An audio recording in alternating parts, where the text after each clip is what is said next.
Hello बच्चों, आइए प्रश्न को देखते हैं। अवकल का प्रयोग करते हुए या अवकलज का प्रयोग करके निम्नलिखित में से प्रत्येक का सन्निकट मान दशमलव के 3 स्थानों तक ज्ञात कीजिए। और यहाँ पे देखो फलन के रूप में दे रखा है अपने को 25.3 का वर्गमूल। प्रश्न को हल करने से पहले इसकी मुख्य अवधारणा के बारे में चर्चा कर लेते हैं। मुख्य अवधारणा तो देखो यहाँ पे हम लोग जानते हैं कि जब भी हमें सन्निकट मान निकालना होता है किसी भी फलन का सन्निकट मान, तो हम लोग उपयोग करते हैं अवकलज के अनुप्रयोग का। अवकलज के अनुप्रयोग, ये सब हमें पढ़ना पड़ेगा। अब अवकलज के अनुप्रयोगों का उपयोग करके हम लोग इसका सन्निकट मान कैसे निकालते हैं। देखो, जैसे मान लिया कि y बराबर में fx कोई फलन है और अपने पास इसका अवकलन करते हैं तो dy बटा dx ये बराबर मिल जाता है f डेश x के। अब हमें मान किसका निकालना है, हमें तो मान निकालना है fx प्लस डेल x का, ठीक है। और ये बराबर होता है y प्लस में डेल y। अब देखो, जब भी हम लोग सन्निकट मान की बात करते हैं तो हमारा जो अवकलन होता है dy बटा dx, ये इसके जो y है इसके आंशिक अवकलज के बराबर हो जाता है डेल y गुणा बटा में डेल x।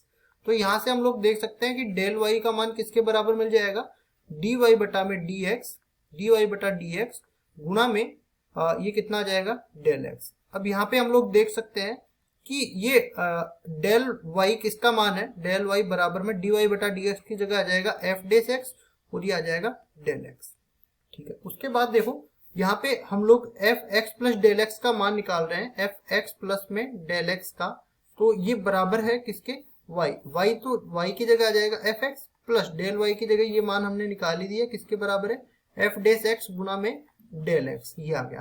अब चलते हैं हम लोग सवाल पे। तो सवाल में हमें क्या दे रखा है, देखो यहाँ पे, यहाँ fx प्लस डेल x इसका मान हमें दे रखा है, इसको y प्लस डेल y भी मान सकते हैं। इसका मान दे रखा है वर्गमूल में 25 और 0.3, इसको और क्या लिख सकते हैं, वर्गमूल में 25 प्लस 0.3 लिख सकते हैं। अब देखो हमें अगर मैं y का मान लिखूं, y बराबर में fx, तो ये अपने पास किसके बराबर आ जाएगा, इसको मैं रूट x मान सकता हूं, जहां पे हम लोग कह सकते हैं कि x का मान 25 के बराबर हम लोग लेंगे, ठीक है। अब y बराबर में fx के रूप में अपने पास एक फलन बन गया, तो हम लोगों को fx प्लस डेल x का मान निकालना है, तो ये वाला सूत्र हम लोग यहाँ पे लिख सकते हैं। तो देखो यहाँ पे fx किसके बराबर आ गया, ये बराबर आ गया वर्गमूल में x के। अब हमें एक बार तो इसका अवकलज निकालना है, तो ये बराबर आ जाएगा 1 बटा में 2 वर्गमूल में x। और यहाँ पे आप देख सकते हो कि ये अगर 0.3 यहाँ पे नहीं होता तो 25 के वाला क्या आ जाता, जिसके लिए हम लोग इसका मान निकाल सकते थे।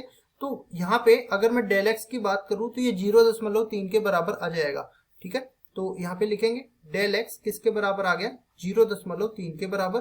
मतलब जहां पे अपने को x मिल रहा था, y इस fx में x रखने पर वर्गमूल x मिल रहा था, तो इस fx में x प्लस डेल x रखने पर x प्लस डेल x वर्गमूल के अंदर मिल जाएगा, ठीक है। तो अब देखो चलते हैं आगे। हमारे पास सूत्र है fx प्लस डेल x, ये बराबर है किसके, fx plus f dash x गुणा में डेल x। और ये किसका मान है, ये मान है 25.3 के वर्गमूल का। इधर चलते हैं तो वर्गमूल में x, तो वर्गमूल में 25 आ जाएगा। फिर देखते हैं ये आ जाएगा 1 बटा में 2 वर्गमूल में, और यहाँ पे भी 25 आ जाएगा, गुणा में डेल x का मान आ जाएगा 0.3।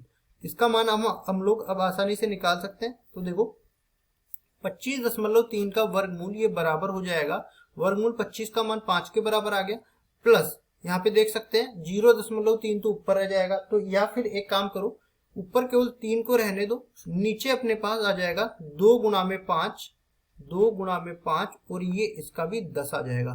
तो 5 दूनी 10, 10 और 10 20 आ जाएगा। तो टोटल मिला के अपने पास 5 प्लस 10 गुणा 10 100 के बराबर हो जाएगा। तो 3 बटा में 100 ये आ जाएगा। फिर आगे सरल करते हैं तो 5 प्लस ये आ जाएगा 0.0, और दशमलव के बाद देखो 2 अंक आएंगे, तो 0.03, और ये आ जाएगा अपने पास 25.3 का वर्गमूल का मान। आगे इसको सरल करते हैं तो ये आ जाएगा 5.03 के बराबर, और यही इसके वर्गमूल का मान है। यही हमारा उत्तर है। आशा करता हूँ ये सवाल आपको समझ में आया होगा। धन्यवाद।